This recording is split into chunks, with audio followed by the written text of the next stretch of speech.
You don't hate budgeting because you're bad with money. You hate budgeting because it was never designed for people without surplus. Most people think budgeting is about restriction. It's not. Restriction is what broke systems use to survive. Here's the truth nobody wants to tell you: budgeting doesn't create money, it only exposes how little margin you and I both have. And when there's no margin, the budget feels like punishment. I know because I hated budgeting. Every spreadsheet felt like proof that I was stuck. But then I realized rich people don't budget to control spending, they budget to engineer surplus. Vastly different.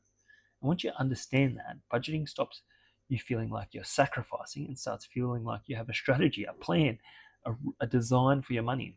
So if you tried budgeting, failed, quit, blamed yourself, stay with me because you and me are in the same boat. Because the problem was never the discipline, it was the system. Let me tell you why budgeting feels hard for most people.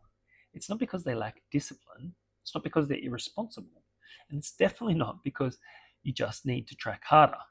It's because most budgets are built in reverse, they're built backwards. They start with expenses, right? They start with all the things that they're spending the money on, and then they try and plan for the little bit they have left, the little bit of margin. And for most people, there's nothing left. There's more month left at the end of the money than money at the end of the month, right? Who's with me? They feel like they're stuck. So the budget turns into a daily reminder that your money is already spoken for, it's gone, it's got a job, it's already spent before you even touch it. And that creates guilt, creates stress, and stress always leads to bad financial decisions. Here's the dangerous belief this creates. If I was better with money, this would work. No. If the system worked, you would you wouldn't need superhuman discipline. Think about this. You've already said no all day to every coffee, every convenience, every small joy. That's not stewardship, that's survival mode, right? And survival systems never lead to wealth.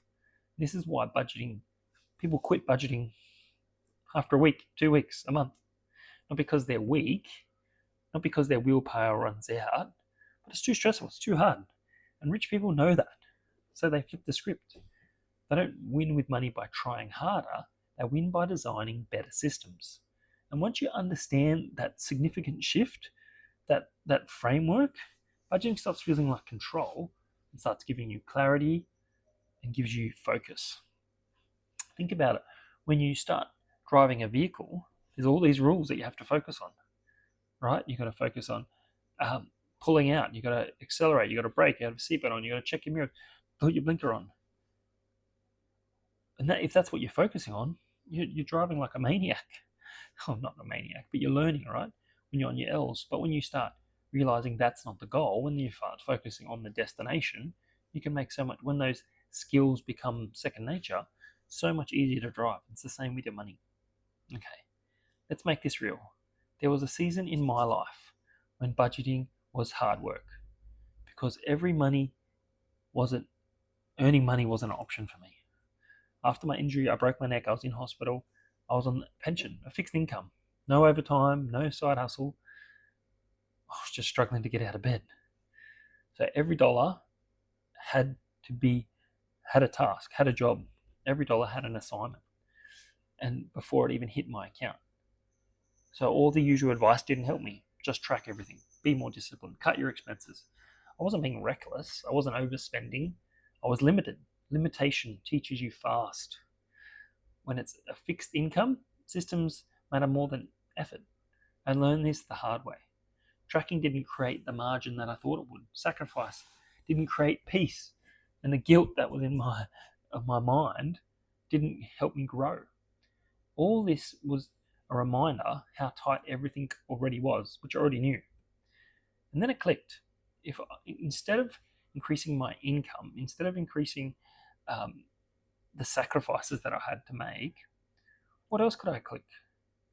Where did I really want my money to go? And if I focused on that question, focused on that driver, on that principle, on that motivation, changes. And then I started asking, where should my money go first? That's a different way to look at it. Because when money has order, it starts to behave properly.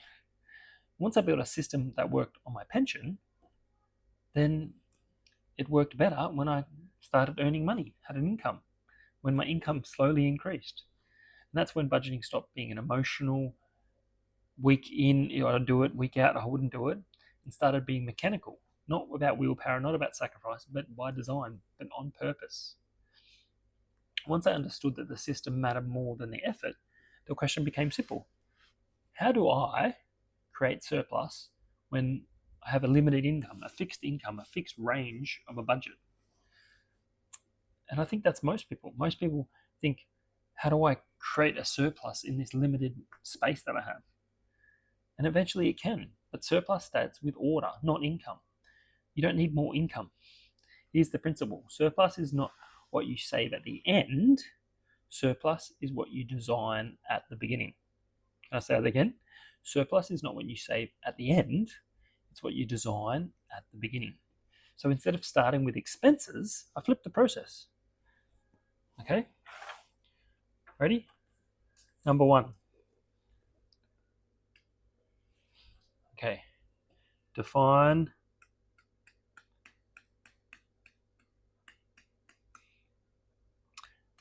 the surplus first.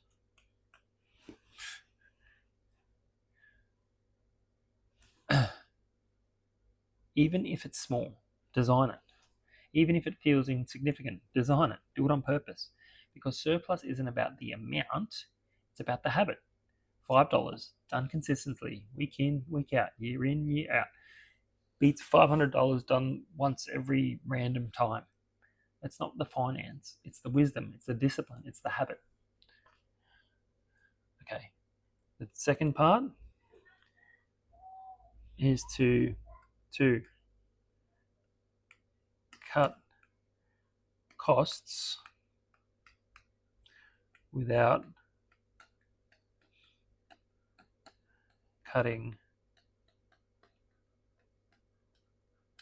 joy. This is where most people get it wrong. They cut the things that keep them safe, but they keep the things that silently drain them. So I didn't start with my family, my faith, my rest, my small joys. I started with subscriptions I forgot about, convenient spending I didn't value, money leaks, gym memberships that I had for 3 years that I didn't. I'll go one day, get rid of it. Here's the rule: if it doesn't increase your peace, your progress, or your physical health, can it? Get rid of it.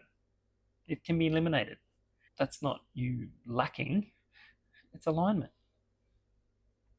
Okay. These are like four simple, easy steps. 3, make it automatic.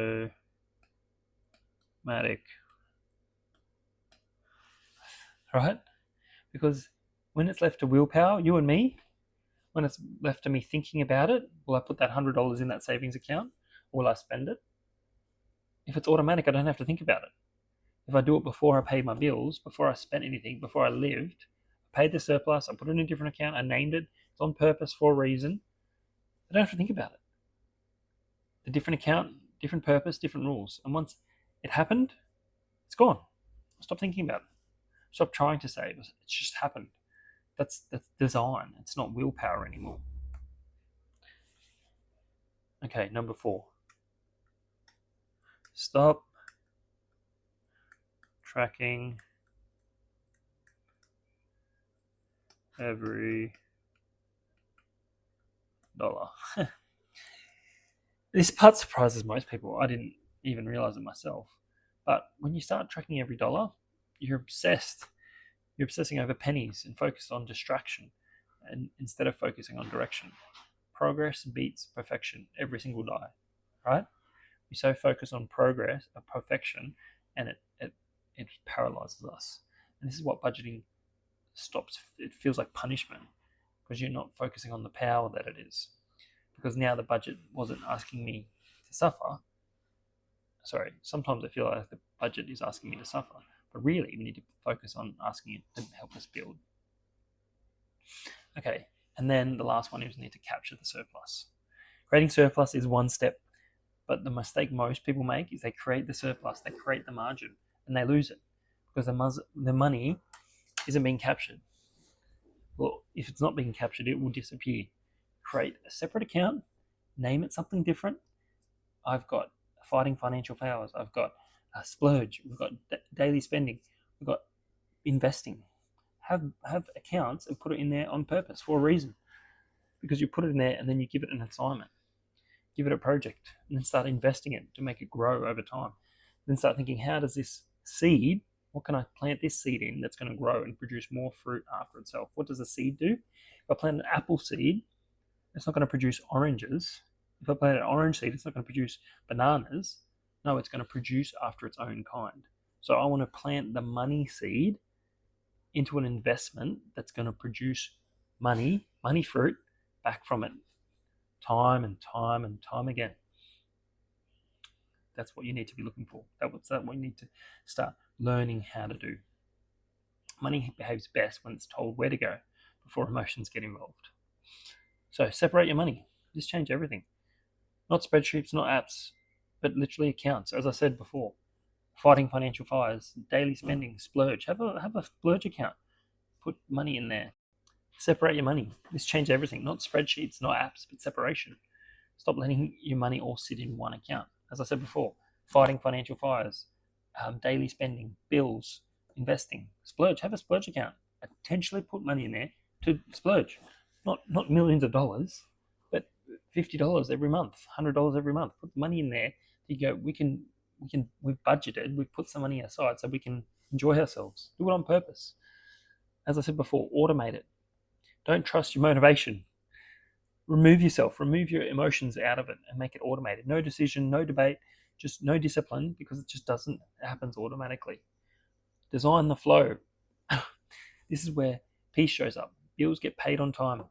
Spending money was guilt-free. Splurging quietly grew in the background. Sorry, the surplus grew quietly in the background. I wasn't checking my bank every day anymore. I wasn't stressed about the small purchases. Why? Because the system was doing the work. I didn't have to use willpower anymore. Direction over detail. Here's what I stopped doing. Tracking every transaction, obsessing over every category, beating myself up for small mistakes. Instead, I watch one thing, my surplus growing, day in, day out. The budget was designed to help me grow. And if that was happening, it was working. Yes, well done. $5 every week, $50 every week, $500 every week, whatever it is. Put it in there and watch it grow slowly over time. And once that surplus is captured and protected, something unexpected starts to happen. It didn't just change my money, it changed my confidence, my peace of mind, my thinking about my future opened right up because something changed. Once that surplus was created, once it was captured, I got peace. Not because I suddenly had a lot of money, but I finally knew what my money was doing, where it was going, on purpose, for a reason. Bills weren't surprising me anymore. Guess what? Your car reg comes around once every year. It happens the same time every year. It's not a surprise. You can plan this. You can put money aside going, what are all my bills? That goes into my bills account. Your gas, your electricity, your internet. They happen quarterly. They happen monthly. Your phone bill happens monthly. It happens every month. It's not a surprise. Shouldn't be surprised every month. Should be putting money aside. So I could start spending without feeling guilty.